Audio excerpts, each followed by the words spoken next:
जब बच्चों के कॉल्स आते हैं, मैसेज आते हैं कि सर हम लोग आज सेंटर पे गए थे और ड्यू टू टेक्निकल ग्लिच हम लोग अपनी परफॉर्मेंस नहीं दे के आ पाए। और 2026 पहला साल ऐसा होगा कि जब बिना किसी ग्लिच के, बिना किसी इशू के चीजें हो रही होंगी। 2024 के अंदर सारे के सारे 2022 का, 2023 का रिकॉर्ड देखते हुए उन्होंने ऑफलाइन मोड में पेपर कराया। वो बच्चा आके बताता है कि पापा मेरा पेपर अच्छा इसलिए नहीं हुआ क्योंकि मेरा स्क्रीन ही बंद हो गई थी, मेरा माउस ही रिस्पॉन्ड करना बंद हो गया था। आप लोगों को 50 क्वेश्चन अटेम्प्ट करने हैं 60 मिनट के अंदर, ऊपर से गर्मी है हो रही है, पंखा चल रहा है नहीं चल रहा है, इतने सारे लोग बैठे हैं, वहां पे कंप्यूटर की हीट भी है और उसके बावजूद भी बच्चा पेपर दे रहा है बैठ के और वहां पे उसका माउस नहीं चल रहा है। ये वाली वीडियो ना मैं बनाना नहीं चाहता, लेकिन अनफॉर्चुनेटली दिल में से बहुत दुख होता है जब बच्चों के कॉल्स आते हैं, मैसेज आते हैं कि सर हम लोग आज सेंटर पे गए थे और ड्यू टू टेक्निकल ग्लिच हम लोग अपनी परफॉर्मेंस नहीं दे के आ पाए।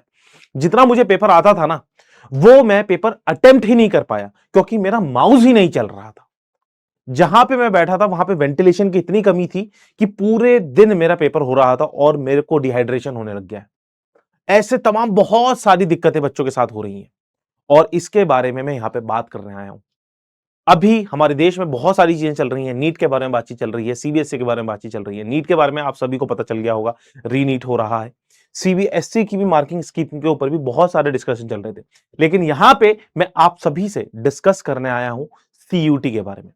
सीयूटी जब ओरिजिनेट हुआ था 2022 के अंदर, तो इसको नाम दिया गया था कॉमन यूनिवर्सिटी एंट्रेंस टेस्ट, एक एग्जामिनेशन जिसके तहत इंडिया की सर्वश्रेष्ठ यूनिवर्सिटीज के अंदर, सर्वश्रेष्ठ विश्वविद्यालयों के अंदर बच्चे जाएंगे। एक ही एग्जामिनेशन के थ्रू बच्चे अलग अलग यूनिवर्सिटीज के अंदर, अलग अलग कॉलेजेस के अंदर जा पाएंगे। लेकिन सवाल यह है कि हम लोग 2026 में बैठे हैं, क्या एग्जामिनेशन सही तरीके से हो रहा है?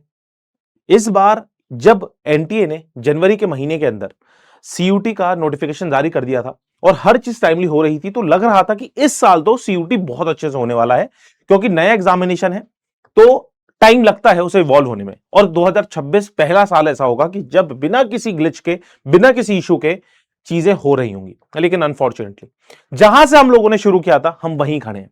2022 की अगर मैं बात करूं तो 2022 में इतना लंबा पेपर चला था, बच्चे बहुत ज्यादा परेशान हुए थे। चलो उस समय मान लिया था हमने कि पहली बार पेपर हुआ है, एनटीए भी सीख रहा है। कोई भी नई ऑर्गेनाइजेशन होती है, कोई भी ऑर्गेनाइजेशन होती है, कोई भी नए पेपर को इंप्लीमेंट करने में टाइम लगता है। 2023 के अंदर भी यही हुआ। 2024 के अंदर सारे के सारे 2022 का, 2023 का रिकॉर्ड देखते हुए उन्होंने ऑफलाइन मोड में पेपर कराया। ऑफलाइन मोड में भी चीजें सही नहीं हो पाई। 2025 में वापस से पेपर हुआ ऑनलाइन मोड में, फिर भी चीजें सही नहीं हो पाई। अब 2026 में फिर बैठे हम लोग, फिर भी चीजें सही नहीं हो रही हैं। आप खुद सोचिएगा, आप लोग अगर ये वीडियो देख रहे हैं, अगर आप लोगों को पूरा पेपर आता हो लेकिन आप लोग पेपर इसलिए नहीं दे पा रहे हैं कि आपका माउस ही नहीं चल रहा है, आप पेपर देते देते आपकी स्क्रीन ही ब्लैंक हो गई, तो आपको कैसा फील होगा? कितना दुख होता है बच्चे को। एक एग्जामिनेशन के लिए ना सिर्फ बच्चा पढ़ाई करता है, उसका परिवार भी उसके साथ लग के मेहनत करता है।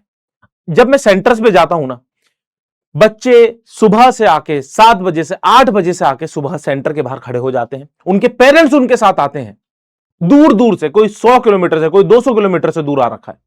और वहां पे बच्चा 9 बजे जब उसका पेपर शुरू होता है, कभी किसी बच्चे का 12 बजे पेपर छूट रहा है, किसी बच्चे का 11 बजे पेपर छूट रहा है, पेरेंट्स वहीं खड़े रहते हैं।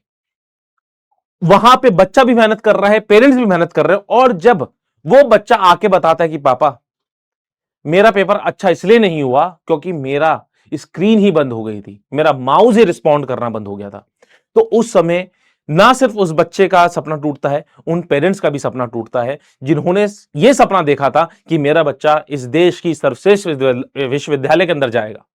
तो यहां पे हम लोग कुछ डिस्कशन करेंगे। यहां पे मैं लगातार बच्चों के कमेंट्स लेके आया हूं। जब स्टार्टिंग में मुझे पता चला, जब मैं सेंटर के बाहर था, बच्चों ने मुझे बोला, तो मुझे लगा कि शायद से 1-2 बच्चों के साथ हो रहा होगा। लेकिन सोशल मीडिया पे, इंस्टाग्राम पे, फेसबुक पे, यूट्यूब के कमेंट्स के नीचे बच्चे लगातार मैसेज कर रहे हैं कि सर मेरी शिफ्ट में आज ये वाली प्रॉब्लम हो गई है, मेरे 7 क्वेश्चन छूट गए हैं, मेरे 5 क्वेश्चन छूट गए हैं। ठीक है, एक बच्चे ने अभी लिखा है, आपको कमेंट भी दिखाऊंगा, 7 क्वेश्चन छूट गए हैं उसके, 35 क्वेश्चन छूट चुके हैं उसके आते हुए क्वेश्चन पेपर के अंदर। उसके 35 मार्क्स के पेपर वो अटेम्प्ट ही नहीं करके आ पाया। हम लोग उस कॉम्पिटेटिव एग्जामिनेशन की बात कर रहे हैं जहां पे कट ऑफ जाती है आपकी 1000 में से लेट से 920, 950, इतनी हाई कट ऑफ जा रही है और वहां पे बच्चा 35 मार्क्स का क्वेश्चन ही अटेम्प्ट नहीं करके आ पा रहा है। हम लोग कौन से सिस्टम के अंदर बैठे हैं?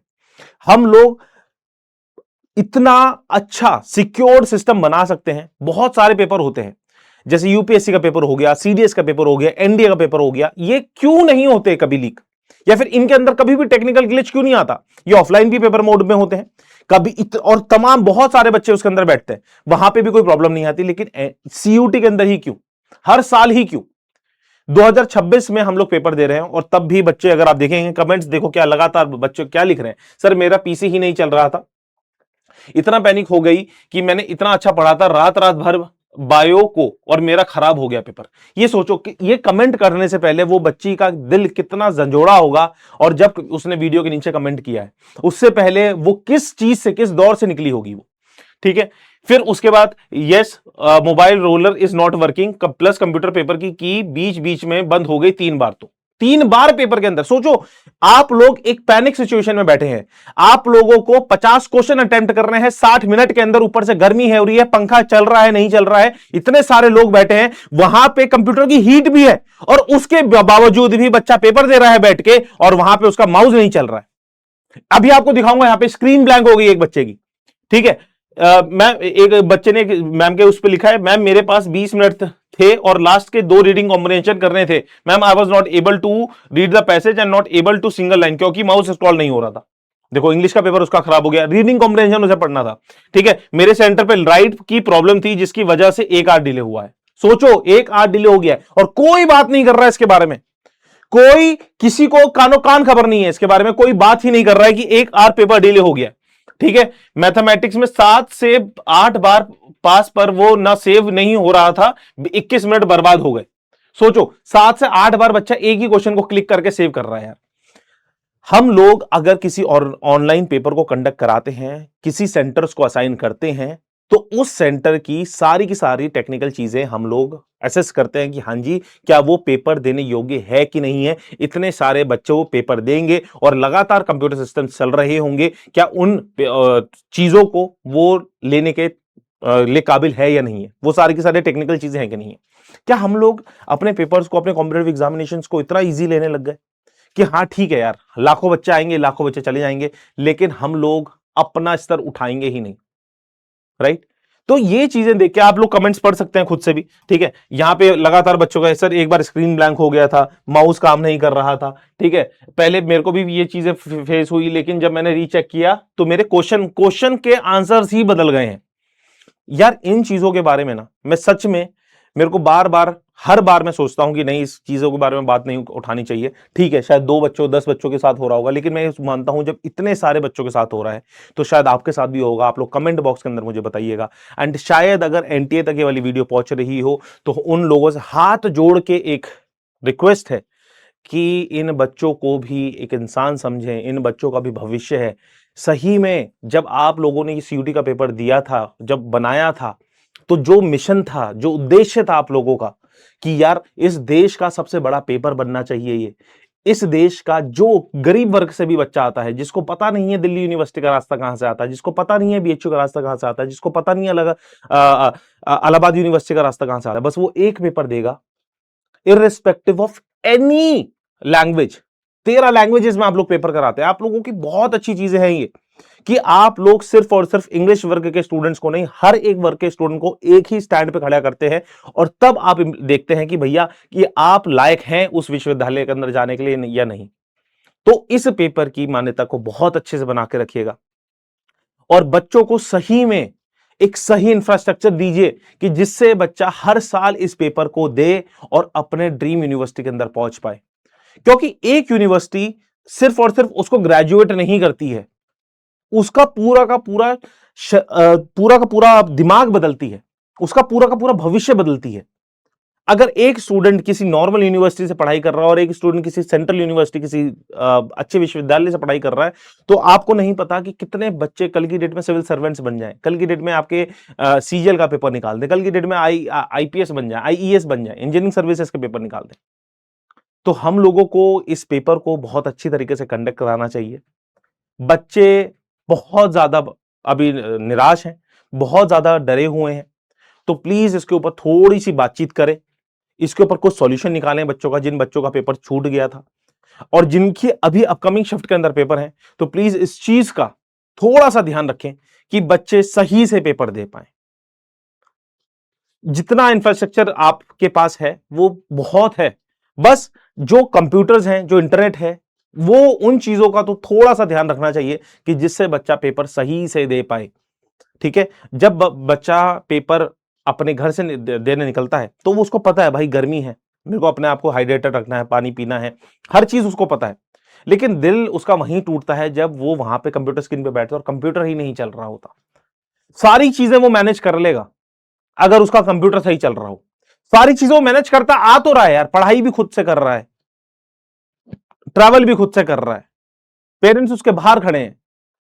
ठीक है, इतनी गर्मी पड़ रही है, लिटरली आधा घंटा 15 मिनट खड़ा होना मुश्किल हो जाता है, लेकिन पेरेंट्स 5-5 घंटे खड़े रहते हैं। बच्चा सेंटर के बाहर 1-1 1.5 घंटे वेट कर रहा होता है। ठीक है, मैं मानता हूं वो प्रक्रिया है, उसको हम नहीं चेंज कर सकते, लेकिन जो चीज हमारे हाथ में है, हम अपने कंप्यूटर सिस्टम्स को, हमारे टेक्निकल जितनी भी चीजें हैं उनको, हर एक चीज को सही तरीके से लगा सकते हैं कि कोई भी बच्चे के साथ टेक्निकल ग्लिचेस ना आए।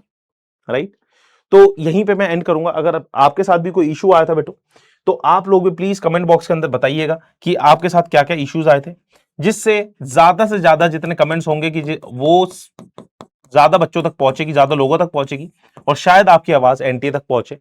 और आप लोगों के नजर में शायद आपके साथ तो नहीं हुआ हो, लेकिन आपके बगल वाले के साथ, आपके बगल के बगल वाले के साथ, किसी के साथ हुआ, आपके दोस्त के साथ हुआ हो, तो प्लीज कमेंट बॉक्स के अंदर जरूर बताइएगा कि जिससे कमेंट्स पढ़े हम लोग और उसके ऊपर आगे अपकमिंग कोई वीडियो बनाए या फिर एनटीए तक ये वाली पूरी बातचीत पहुंच पाए। ठीक है, सो यहीं पे एंड करता हूं इस वीडियो को, लेकिन अगेन एक रिक्वेस्ट एनटीए से यही है कि प्लीज बच्चों के बारे में सोचिएगा एंड आगे अपकमिंग शिफ्ट्स के लिए थोड़ा सा बच्चों के लिए अच्छा सिस्टम बनाने की कोशिश कीजिए। ऑल द बेस्ट, जय हिंद।